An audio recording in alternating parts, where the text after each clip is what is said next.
la vipère. J'ai dans le fond du cœur une vipère, dont l'horrible dent me mord sans trêve ni pardon. Élargissant, creusant et rouvrant la blessure, plus forte à chaque instant et toujours à mesure, buvant le sang le plus glorieux de mon cœur. Et maintenant cet être affreux est mon vainqueur. Je me souviens, étant jeune, un soir de décembre, j'ai vu cette vipère horrible dans ma chambre, qui me considérait avec ses grands yeux creux, et promenait sur tous mes membres douloureux l'apesantissement terrible de sa gloire. Je la revois toujours depuis dans ma mémoire, qui se traîne au milieu de la nuit sur mes draps, en déroulant ses os jusqu'autour de mes bras. C'est sans doute une nuit que je dormais. Ma bouche s'est entr'ouverte. Alors la vipère farouche s'est glissée à travers mes lèvres jusqu'au fond de mon cœur. Et ce sont ces rampements qui font maintenant les plus froids battements de mon âme, si douloureux et si pleins de la nuit infâme, qu'ils m'arrachent parfois d'effrayantes clameurs de désespoir, et que j'en pleure, et que j'en meurs. Mais si triste aussi quelquefois qu'il me semble, entendre en eux chanter tous les rêves ensemble, et toutes les chansons du monde aérien. Cette vipère, c'est l'amour. Je le sais bien.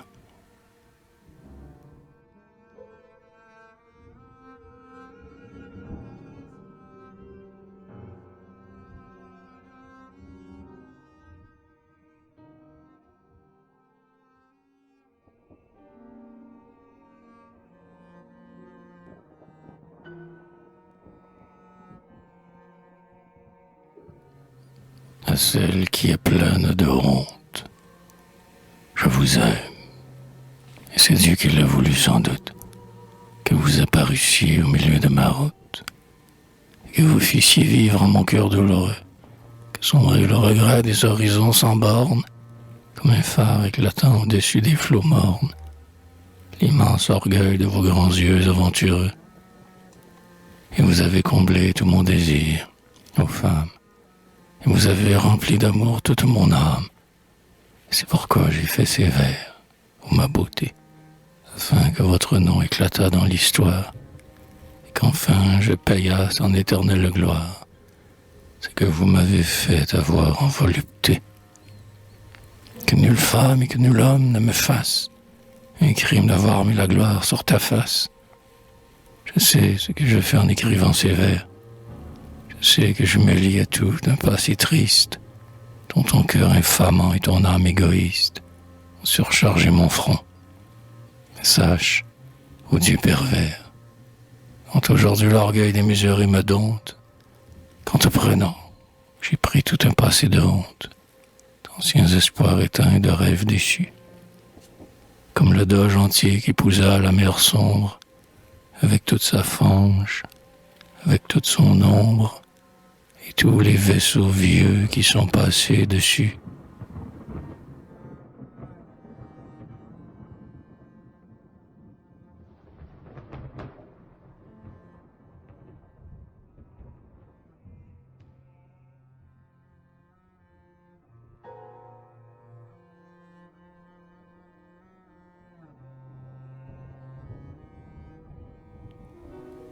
Le cœur mourant. Raisonnons, s'il te plaît, ô mon cher cœur. Est-il, sur cette terre où tout cependant est si triste, un venin plus puissant, plus lâche, plus subtil, que cet amour bouillant, formidable, égoïste, qui, la belle bien-aimée au cœur de Dieu, a soumis tout un an notre âme de trappiste. Le laudanum qui fait mourir, l'opium bleu, et les poisons qui sont dans le cœur des vipères, n'ont pas cette puissance horrible ni ce feu. Et pourtant, toi, mon cœur, cloîtré dans tes repères, tu sembles ne jamais avoir senti ce mal, et sans t'en occuper tu vis, tu prospères. Pour l'an qu'il est, ce feu n'en est pas moins fatal. Un jour tu cesseras de penser et de vivre, et je resterai seul avec mon corps brutal. Ton folio sera déchiré du grand livre. Tu mourras tout d'un coup, et je resterai seul, condamné par l'affreux destin à te survivre. On me verra marcher, courbé comme un aïeul, sur les routes jadis par nous deux parcourues, avec ton souvenir pesant comme un linceul. Les petits enfants alignés dans les rues regarderont cet être aller, levant les bras, vers la dispersion des choses disparues, tandis que dans les cieux profonds tu brilleras.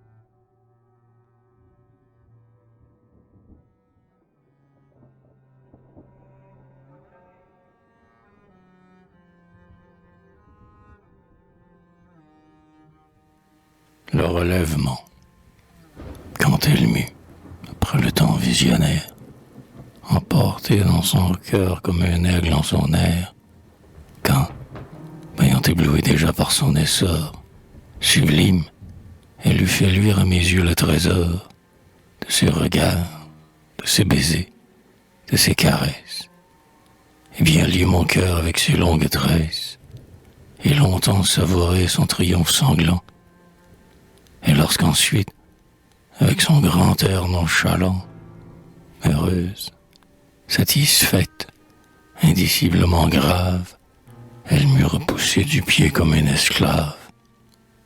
Alors je m'écriai, qu'importe, suis-je là? Est-on jamais lassé du mal d'amour? Hélas, si je ne l'aimais plus, je ne pourrais plus vivre.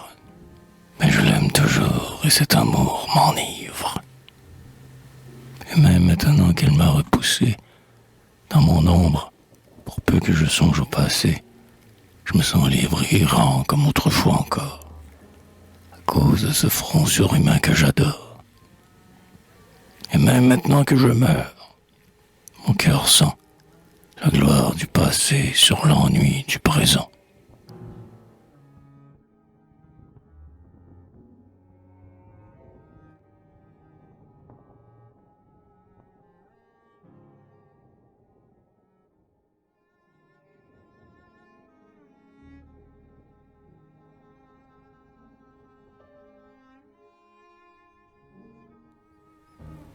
Marie Thuriva salutante.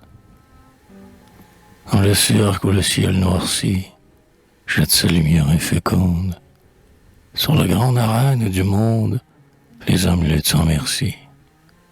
Nous, les jeunes, dans le souci et la gloire et l'amour profonde, nous entrons dans le cirque immonde pour lutter et mourir aussi.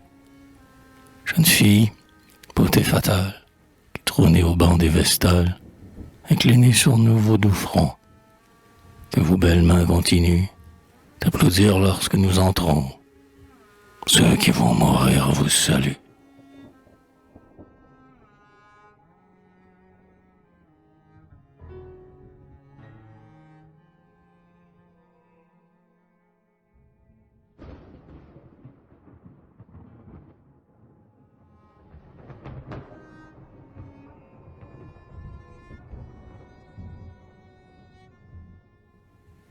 L'âme éteinte ne parle pas. Les mots que tu me dis souvent, incolores, ternes, semblent sur mon chemin de mauvaise lanterne, qu'éteint un grand vent. Je veux seulement boire en toi le poison lent des songes modernes, comme au beau jour d'orgie on boit dans les tavernes l'excellent vin blanc. Mais ne me parle pas, jamais.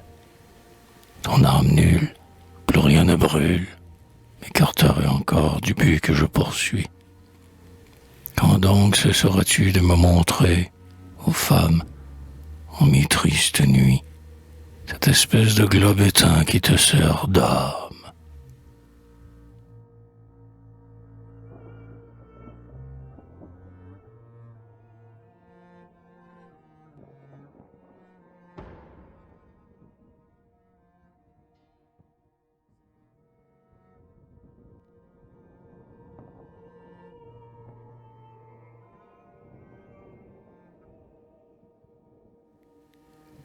pénition. J'eus autrefois pour Seigneur et pour Maître tes deux grands yeux d'azur, où j'enfermais toute ma vie, tout ce que j'aimais, dans le farouche éloignement des êtres. Tes deux grands yeux d'azur me furent traîtres. C'est pour cela que je vis désormais, triste et tout seul sur d'antiques sommets, comme un vieux dieu déserté par ses prêtres.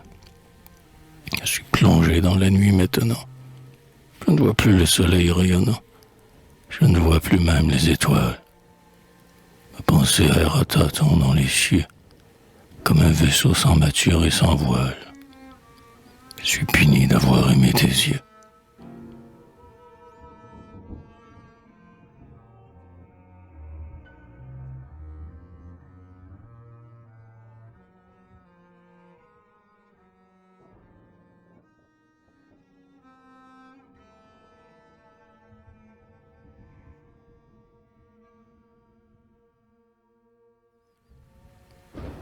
La prière des damnés.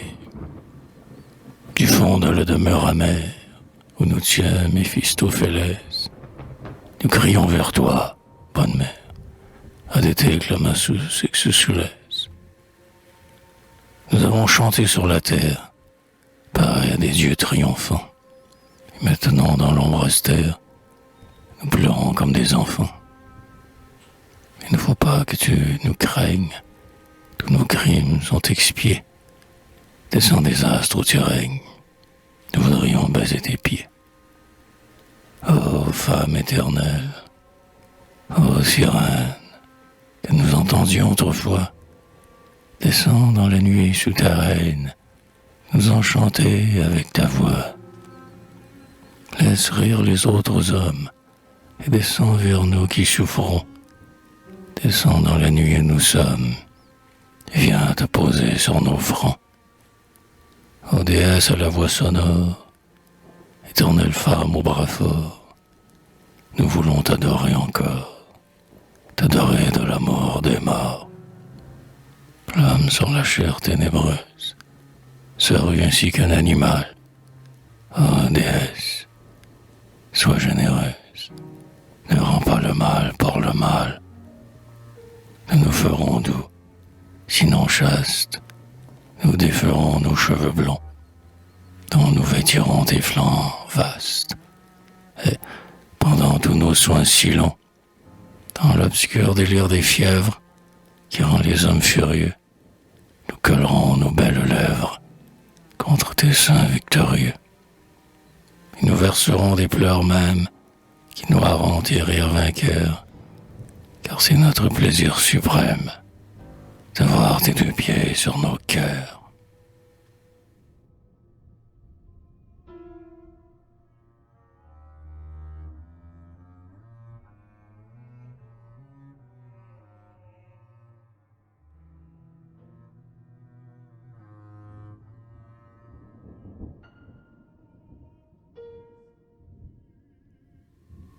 Le doute étrange.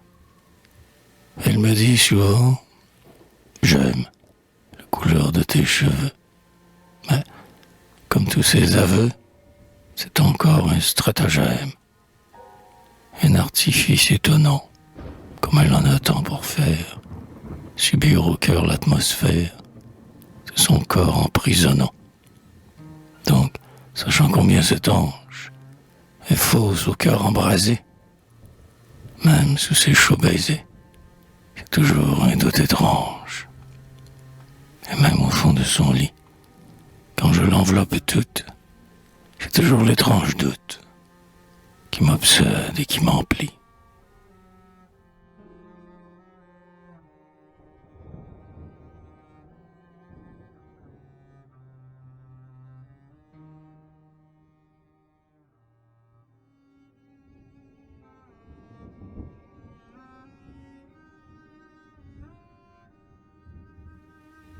Pendant le bal, quand le bal sinueux promène ses beaux couples, hommes aux bras puissants et femmes aux reins souples, à travers le frisson des lustres et l'ardeur des valses s'étalant partout leur impudeur.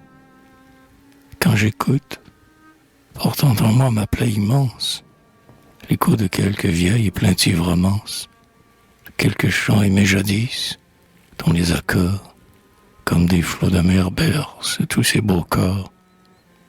Quand je vois, à l'écart, les longues confidences, que les vierges se font dans l'ombre après les danses, les derniers tête-à-tête et les derniers adieux, je penche sur mes mains mon front silencieux.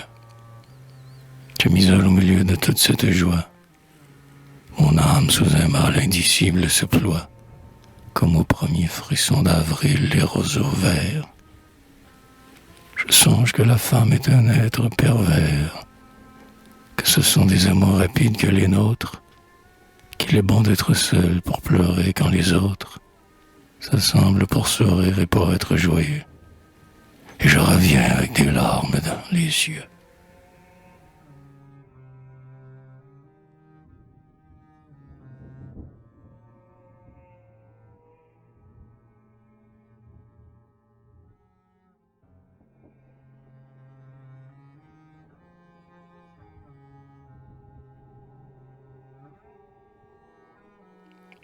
Invocation.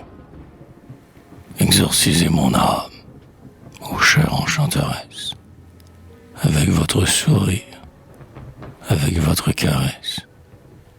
Je vous implore, ô Dieu des hommes incompris, comme on implore Amon, le maître des esprits, Belzébuth, dont le nom veut dire roi des mouches, qui donne des baisers à la douceur des bouches, et Elohim, qui commande à 30 légions, et Lucifer, tombé des hautes régions, et Baï et Batim, qui vivent dans les flammes, et surtout Astaroth, prince des sombres âmes, que le ciel a jeté sur nos rudes chemins. Je vous donne mon cœur, mes entrailles, mes mains, mes yeux, et tout mon rêve ardent, et tout mon être, afin que vous puissiez encore me reconnaître après que je serai couché dans le tombeau, et que vous m'éclairiez à votre grand flambeau, et que vous livriez à mes regards paisibles vos secrets les plus chers, les plus invisibles. Je vous conjure, esprit superbe, par agla, par maton qu'autrefois un rayon aveugla, de me montrer le fond des ombres souterraines, aux reines généreuses entre toutes les reines, et de faire que, de grandeur descendant, plus avant dans la nuit morne de l'Occident, je puisse habituer mon âme à l'ombre noire, et, par ce long pays de tristesse et de gloire, votre amour m'aura bien vite acclimaté, descendre jusqu'à vous sans être épouvanté.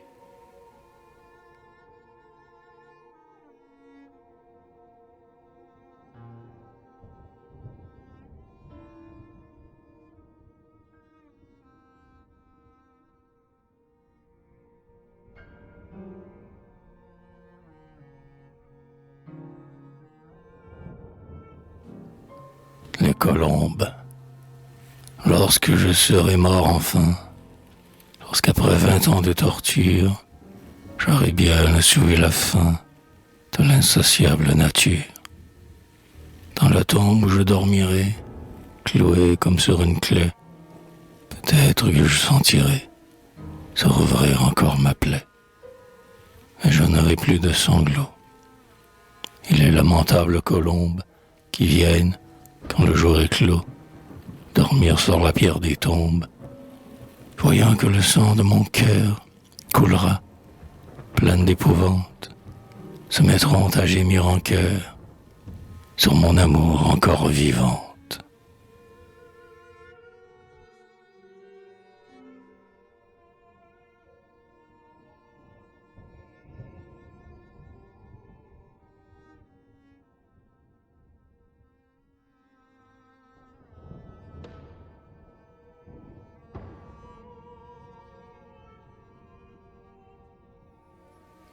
Le moribond.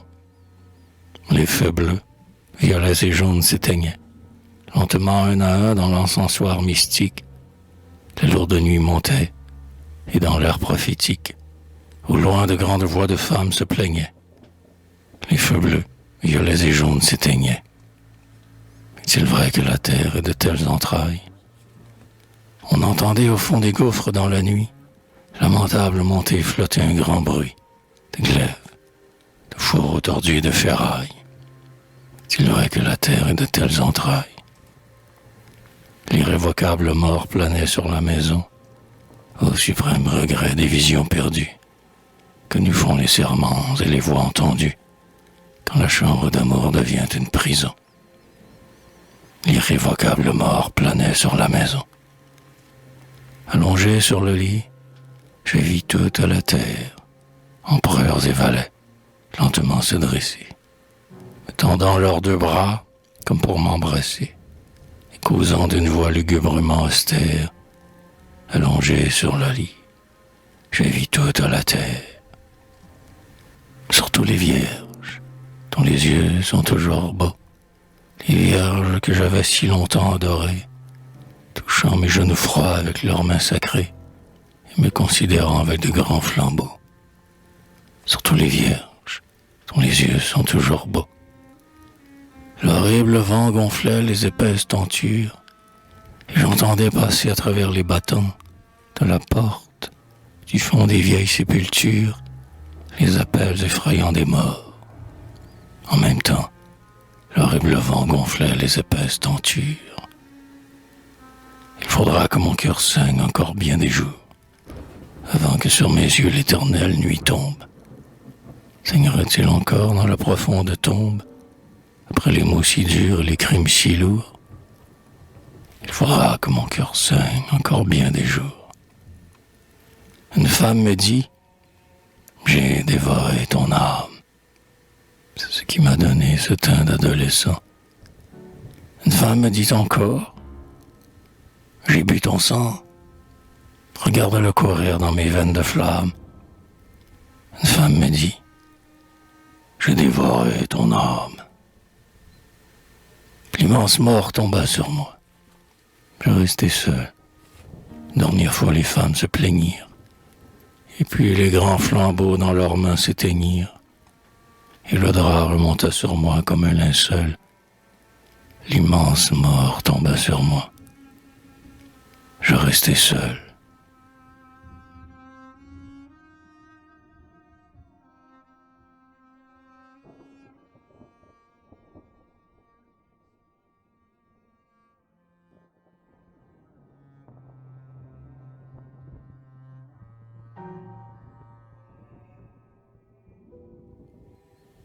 Paul Calimère le Gêné. Ton cœur est dur et clos comme une forteresse. Les vagues n'usent point la pierre des récifs, et tous nos pleurs, tous nos baisers longs et pensifs, n'en trouveraient jamais ton âme charmeresse. Mais rien ne vaut l'éclat de tes charmes, maîtresse, soit que, pour agacer mes désirs convulsifs, tu m'offres la blancheur de tes beaux seins lascifs, soit que ta main m'endorme avec une caresse. Pourvu qu'en tes deux bras, qui sont mes deux appuis, je puisse encore longtemps dormir mes belles nuits. Peu m'importe ton cœur par le remords infâme, par l'orgueil et par tous les crimes attristés. Je ne regarde pas la laideur de ton âme, je ne vois que ton corps éclatant de beauté.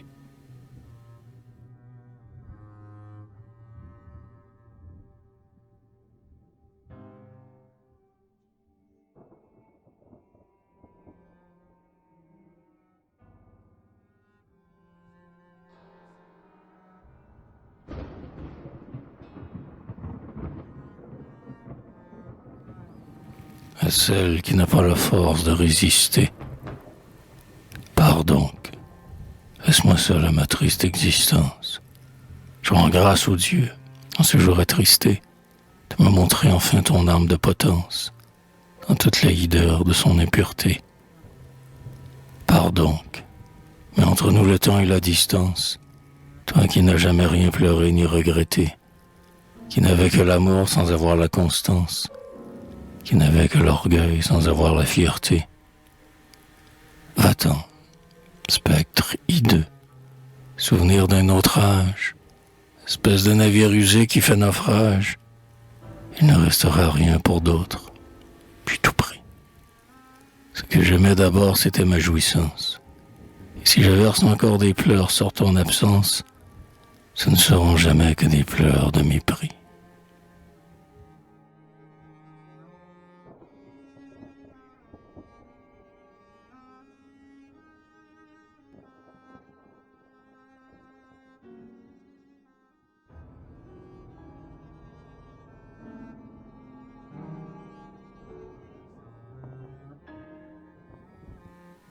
L'impuissance de la femme.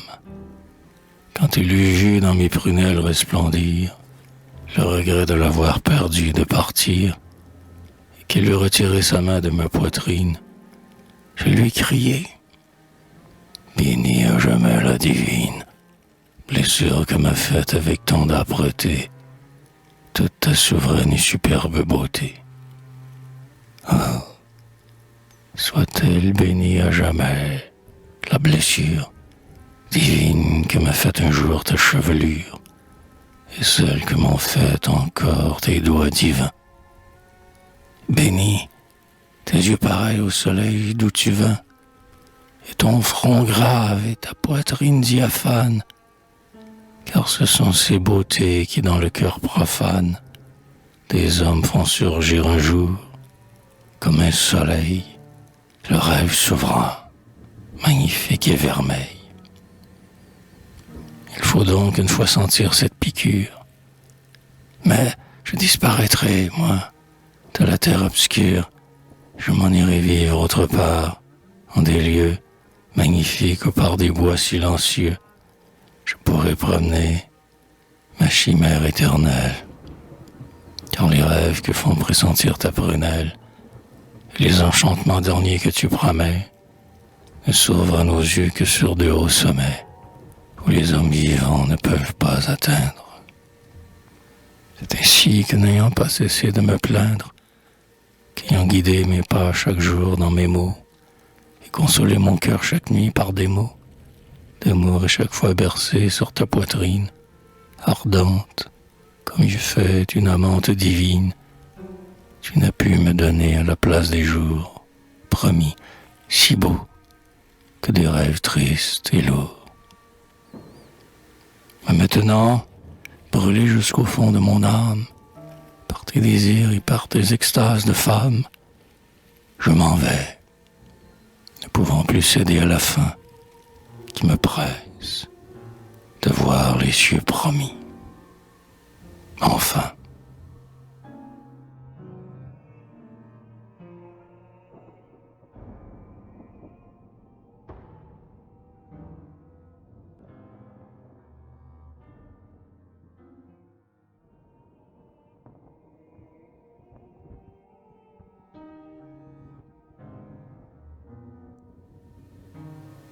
Le ressuscité.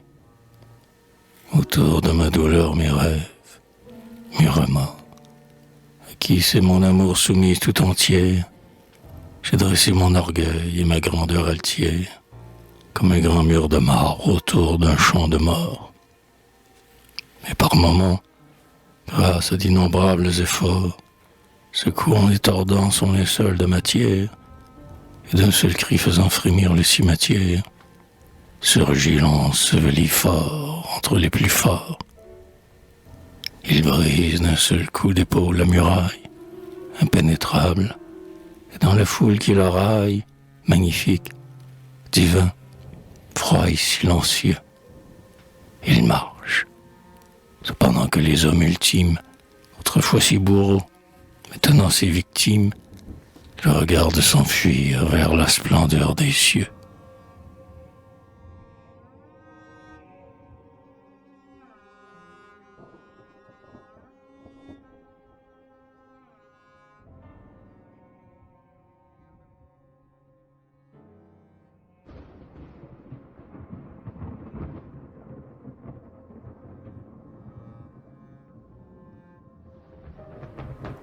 La grande lutte. L'amour et la raison se sont livrés bataille. L'un jeune, n'ayant d'autre arme que sa beauté, l'autre vieux, mais casqué de bronze, redouté pour son courage et pour la hauteur de sa taille. Les coups pleuvent, serrés, comme dans la broussaille. Pleuvent les moucherons sous les soleils d'été.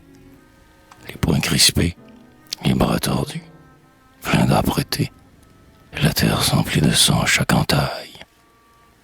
Lorsque le ciel s'allume, ils combattent encore. Alors l'amour, levant vers l'autre son front d'or, lui dit « Reposons-nous. Vois mes yeux que dévore ta lassitude. Vois, j'ai du sang plein la main.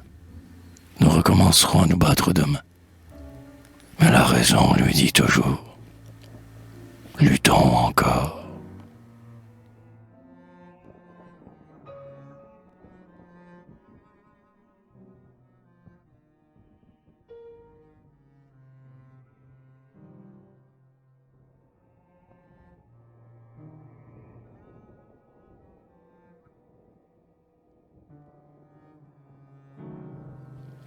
Le trou vert. Donc, puisque nos accents dégénérés n'ont pas le pouvoir d'attacher ton beau cœur à mes pas, et que pourtant je veux dompter tes yeux sévères, je vais tirer la veste orange des trous verts.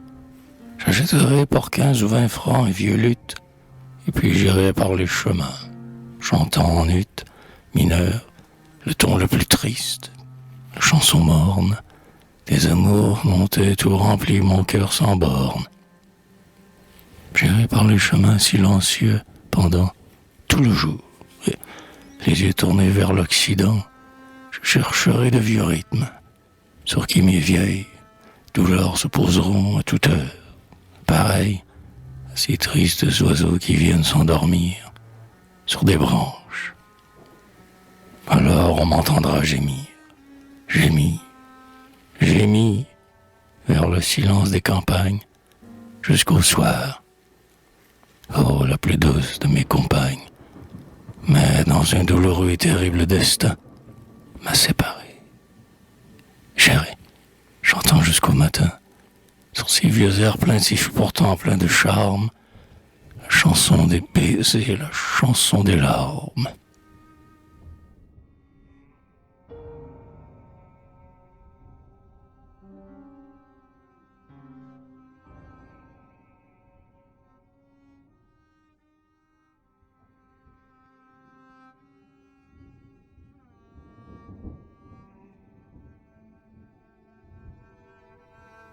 Les deux parts. J'ai divisé mon cœur en deux. J'en ai donné une part, la plus large hélas, et la meilleure, à l'être invulnérable aux pieds de qui je pleure. L'autre, la poésie, ange qui m'a donné. Monstre, je vous entends dans le fond de mon âme, pousser vos cris aigus et vous prendre aux cheveux. Mais je ne sais de quel côté faire des vœux, tant vous luttez avec une pareille flamme, tant vous vous prodiguez pour quelques coups perdus, l'un et l'autre de coups certains de morsure, tant les rouges ruisseaux coulants de vos blessures sont indistinctement mêlés et confondus. Pourtant, si je pouvais, un jour enfin, prétendre à l'honneur d'acclamer le vainqueur du combat, je voudrais que ce fût l'idole qui tomba. Et je ferai des vœux pour toi, colombe tendre. Pour toi, reine des cœurs, poésie, en qui rien, et ta mère qui vient me voir en ma retraite, plutôt que pour l'idole impure qui me traite, comme un esclave et comme un misérable chien.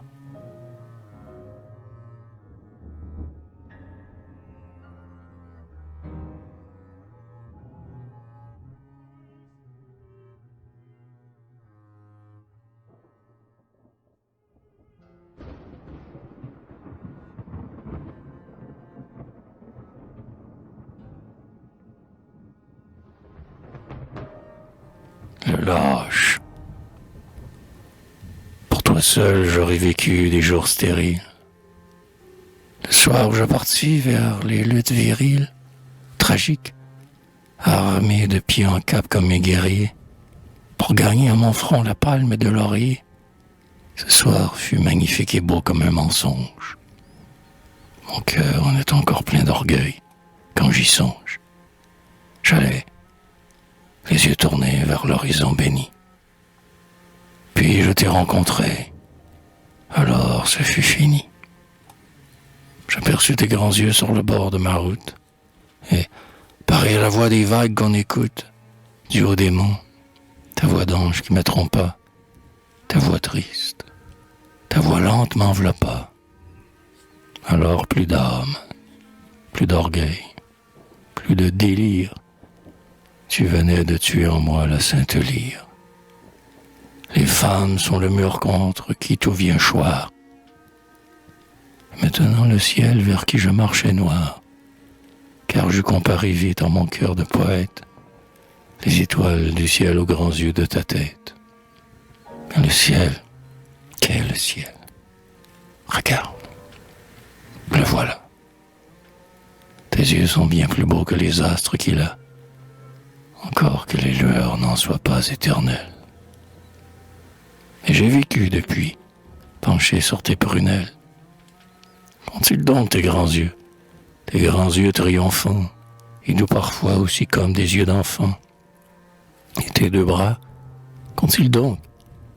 Tes beaux bras de neige, pour m'avoir pris sur la cime que Dieu protège, sur le mont magnifique où je trônais debout, et m'avoir de si haut fait choir plus bas que tout. Quel roc as-tu donc, femme, au fond de tes entrailles? C'est ton cœur qui m'a pris dans ces horribles mailles, dans le filet funèbre où je dors à présent. C'est ton cœur, ton cœur stérilisant, ton cœur de courtisane épure et non de vierge, toujours plein de nouveaux passants comme une auberge. C'est ton cœur toujours plus affreux toutes les nuits. C'est ton cœur qui m'a fait le lâche que je suis.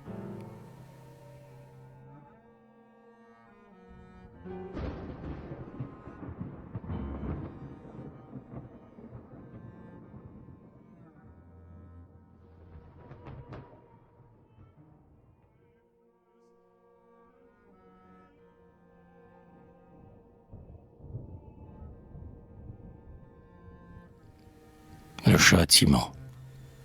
Ô remords entassés depuis tant d'heures vaines, dans mon cœur, dans mon sang et jusque dans mes veines, à cause de l'amour de l'immortalité. Il semblerait qu'un Dieu monstrueux, irrité, de m'avoir vu prétendre à la gloire suprême, m'a frappé dans mon corps et dans mon cœur lui-même, dans mon corps par l'aspect des ans vécus, si dur, par la prévision triste des jours futurs, par l'attachement morne à la chair féminine, dans mon cœur par l'orgueil d'une ancienne origine, par le rêve, par la douleur et par l'ennui, de vivre encore quand tout mon espoir s'est enfui.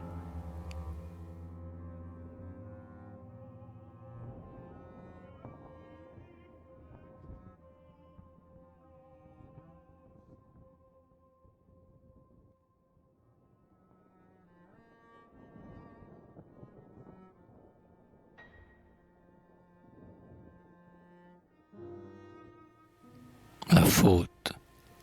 Lorsque j'aurai fini de vivre, le temps que Dieu m'aura donné, et quand la brume aura tourné, la dernière page du livre, au lieu que la mort me délivre, un ange au front découronné m'emportera comme un damné sur le grand chariot de cuivre. Car j'aurai vécu sans la foi, car mes yeux, toujours pleins de toi, et toujours baissés sur ton âme, en qui toute lumière et feu auront trop contemplé la femme, et pas assez regardé Dieu.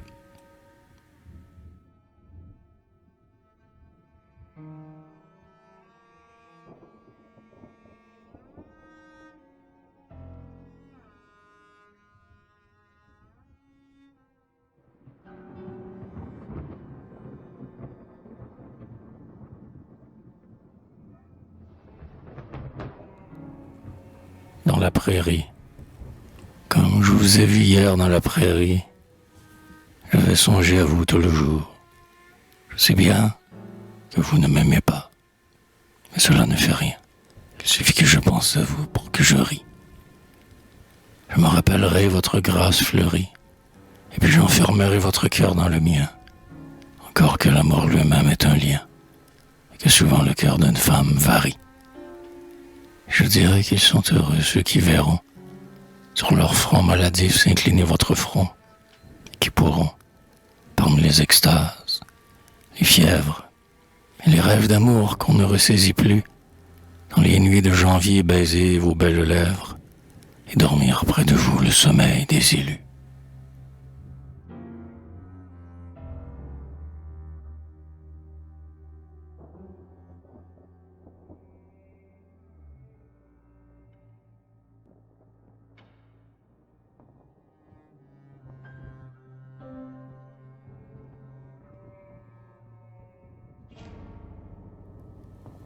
Naufragium. La tempête est calmée, la mer est sans bruit.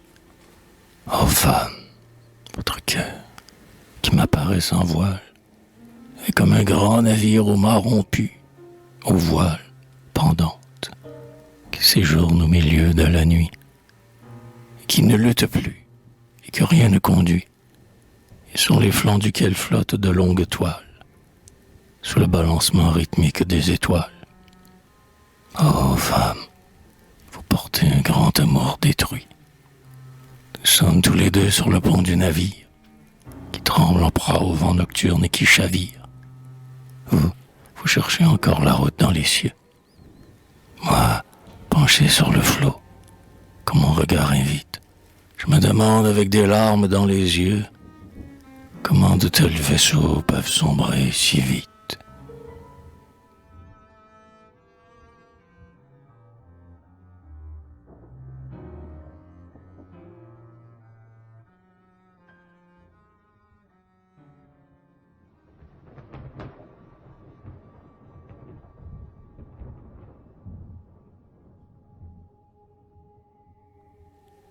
Le survivant.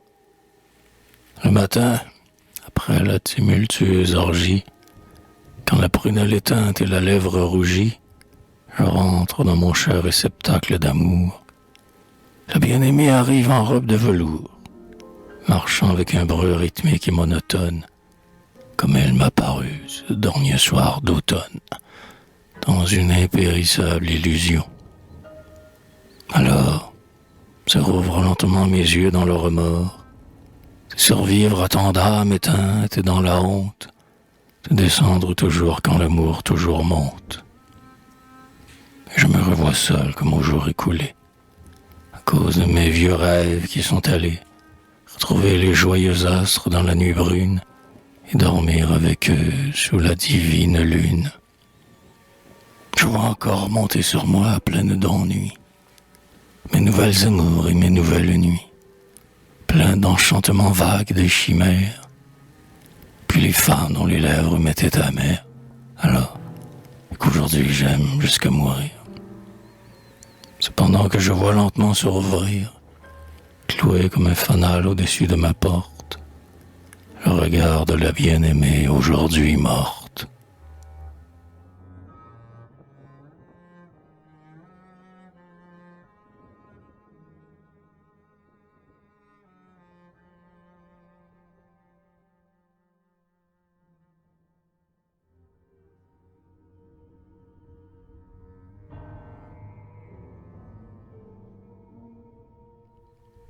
Chant.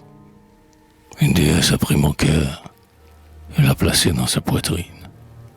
C'est ce qui fait qu'elle est divine, mais moi je me meurs de langueur. Une étoile m'a pris mes lèvres et les a mis sur mes yeux. C'est ce qui fait qu'elle est aux cieux, mais moi je me meurs dans les fièvres. Une vivante sans remords a pris ma grande âme pour elle.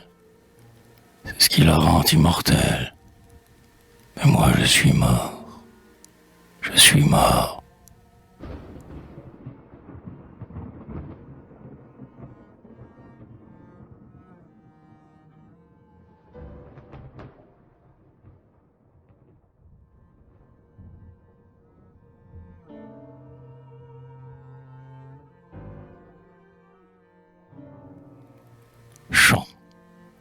Le vent des mers agonisant, ce dernier soir me fit entendre une chanson tellement tendre que j'en pleure encore à présent. Chanson de la bien-aimée que j'adorais tant autrefois, n'avait pas cette chère voix, ni cette musique enflammée. C'est pourquoi j'adore à présent, par-dessus toute autre musique, le vent des mers mélancoliques, le vent des mers agonisant.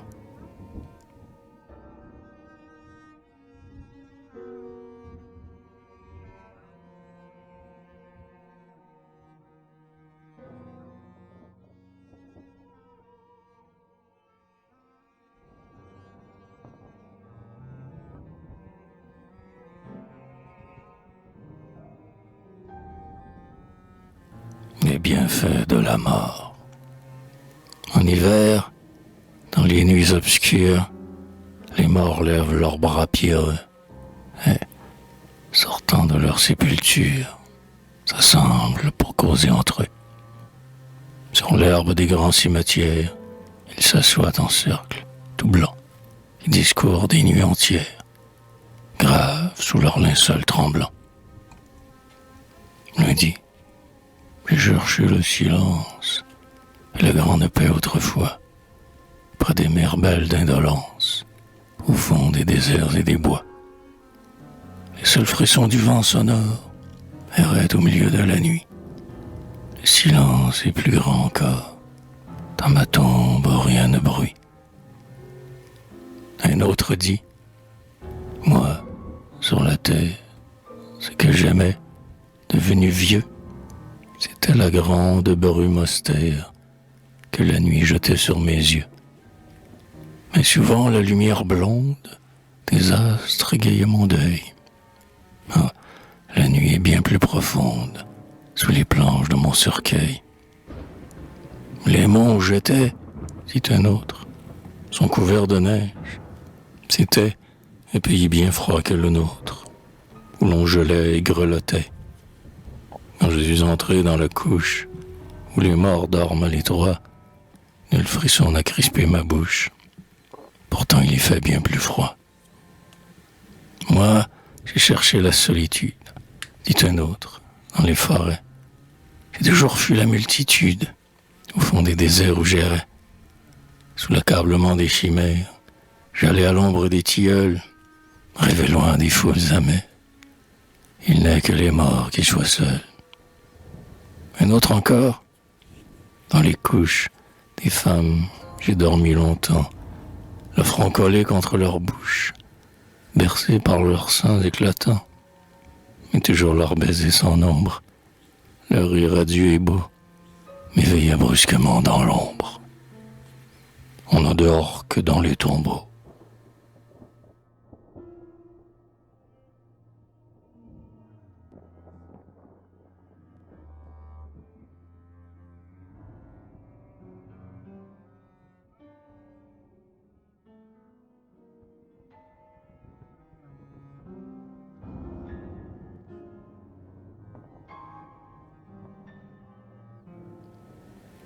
L'antique mal, rien de pur n'apparaît dans cette âme perverse, seulement dans ses yeux obscurcis à moitié, et que le noir chaos des larmes bouleverse, surnage quelquefois un éclair de pitié, un éclair passager, invisible, éphémère, qui brille peu d'instants et qu'on ne revoit pas. Mais c'est cette pitié douloureuse de mère qui fait que je l'adore et que je suis ses pas. Ah, qui sait quel torrent d'amour et d'espérance ont en des temps passés peuplé ce cœur si beau, pour qu'on y voit encore un reste de souffrance, comme un dernier vestige au-dessus d'un tombeau. Il en est des amours humains comme des fleuves. Ils roulent sous les yeux du temps, ce grand vainqueur. Dans leur lit éternel, leur vague toujours neuve. L'amour change, mais c'est toujours le même cœur.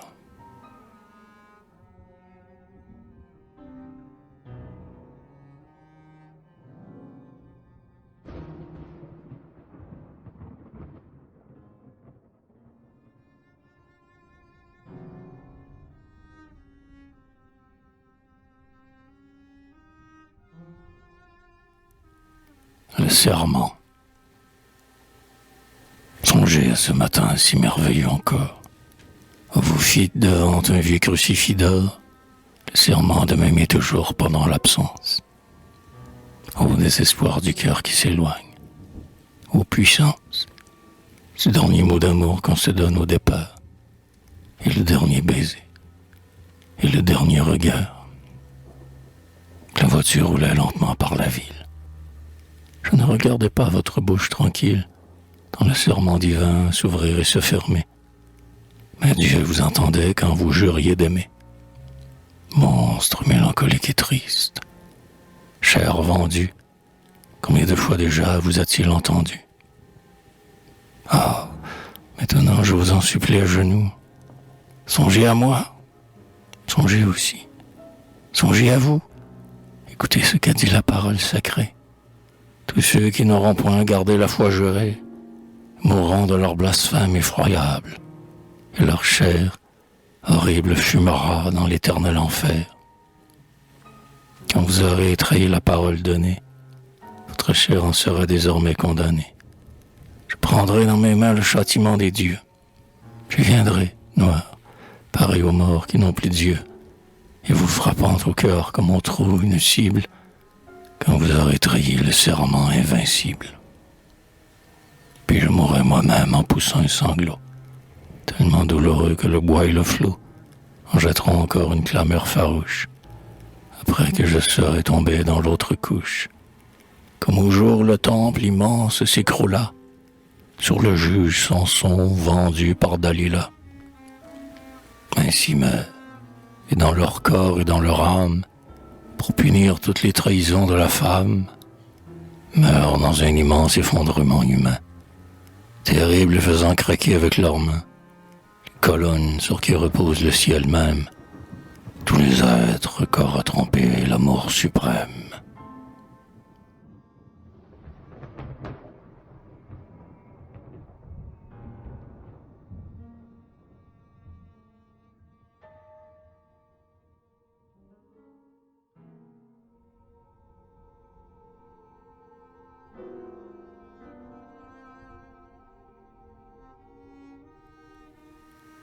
L'ennemi. Depuis longtemps, je guette un ennemi subtil, inquiet, très prudent, vindicatif et sombre. Je sais que chaque jour, il fait un pas dans l'ombre et qu'il me touchera bientôt. Mais quel est-il? Est-ce l'âme de ma puissante souveraine? Est-ce l'isolement dans lequel j'ai vieilli? Ou mon ancien amour auquel j'aurais failli? Ou le passé dans mon cœur triste que je traîne? Je ne sais. Je suis là. Du soir jusqu'au matin, je vois briller ces deux prunelles de phosphore. Il arrive souvent même qu'après l'aurore, son effrayant regard n'est pas encore éteint. Parfois, pris d'un dégoût suprême, là de vivre, je fais de monstrueux efforts pour échapper à cet être. Jamais je n'ai pu le tromper. Et jamais l'ennemi ne cesse de me suivre. Luxurieux et noir comme la nuit, profond comme la mort, brûlant comme la conscience, il me suit lentement et sans impatience. Et j'écoute au milieu des soirs le bruit que font ses pas lents et précis sur le pavé des salles, où j'erre dans mon rêve et dans mon désespoir, lorsque déjà la nuit verse sur mon front noir son grand silence et ses ténèbres colossales. Chaque jour envolé semble mettre un nouveau vêtement sur son corps monstrueux qui m'épie. Surtout chaque soir triste et chaque nuit impie semble le faire plus furieux et plus beau. Ai-je autrefois commis un crime dont je pleure? En ce cas, quelque Dieu juste a dû le charger de surveiller mon corps si jeune et si léger, et de noter tous mes actes, heure par heure. Alors quand sonnera le jour du jugement, cet éternel témoin des choses anciennes posera lentement ses deux mains sur les miennes et m'enveloppera d'un grand embrassement. Et devant Dieu, pareil pareil au corbeau des batailles, déchirera mon cœur avec ses dents de fer. Devant vous, ma beauté, mon ciel et mon enfer, s'il est vrai qu'il vous faille encore des représailles.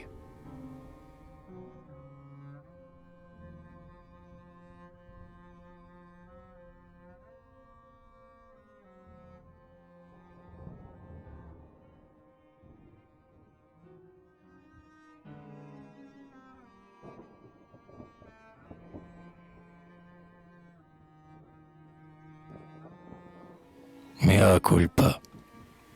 C'est ma faute, et ma très grande faute. Un jour, je te dirai pourquoi je t'aimais tant, l'espèce de sirène horrible qui me tend ses pièges. C'est ton âme, et ton corps en est l'autre. C'est ma faute, et ma très grande faute. Ton âme impure au fond de ton corps éclatant n'est pas visible. Moi, je la voyais pourtant. J'aurais dû m'en aller vers une âme plus haute. C'est ma faute, et ma très grande faute. Maintenant tu t'en vas te faire payer tant par un vieux juif lubrique, atroce et dégoûtant. Nous ne dormirons plus ensemble côte à côte. C'est ma faute, et ma très grande faute. Or, chaque jour je fais œuvre de pénitent, me frappant la poitrine à grands coups et luttant pour payer ce remords que jamais rien ne m'ôte. C'est ma faute, et ma très grande faute.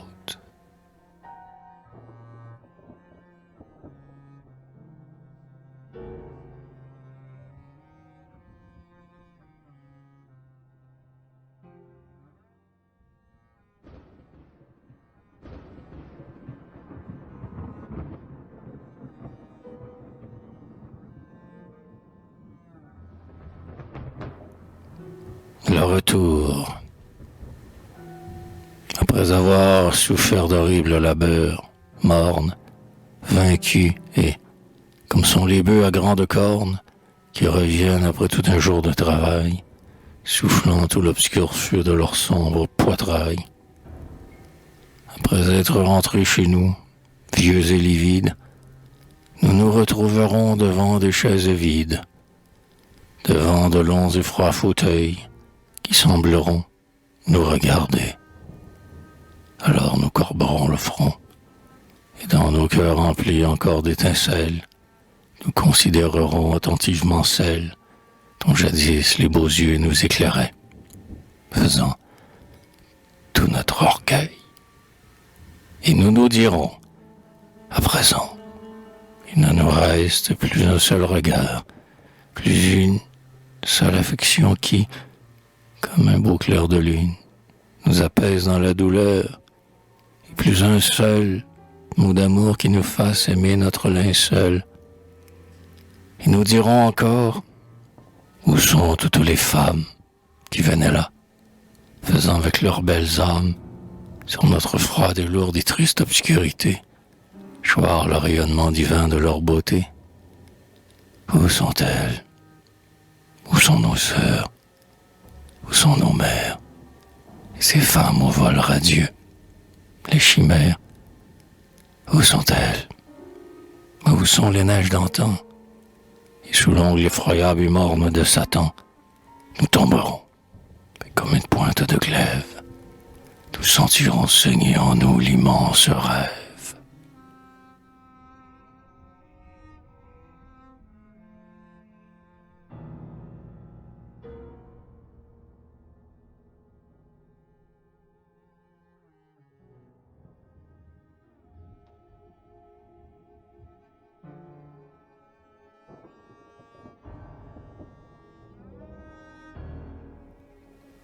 Le vêtement d'orgueil que les autres, le front couronné d'asphodèles, réjouissent leur cœur dans les amours fidèles, et qu'ils chantent, et qu'ils s'enivrent, et que leur âme divine soit exempte des douleurs, intolérable dont l'âme des hommes souffre. Moi, je vis comme dans un vêtement de soufre. J'aurais tissé pour moi des dieux magiciens, avec mes désespoirs, mes délires anciens, mes épouvantements, mes hontes et mes haines, qui me pèsent comme un déroulement de chaînes, et qui me suit partout.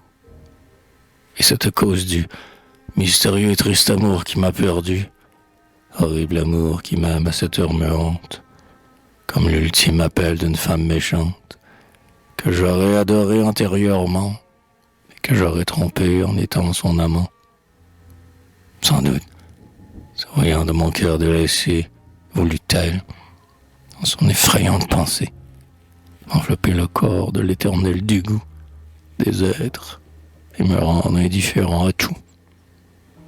C'est depuis ces jours-là que sur ma chevelure, sur mon front et sur ma poitrine, j'ai l'armure épouvantable avec laquelle je parcours le monde actuel plein de palais et de cours, regardant ce seul désir immortel dans mon âme, de n'être jamais plus aimé d'aucune femme.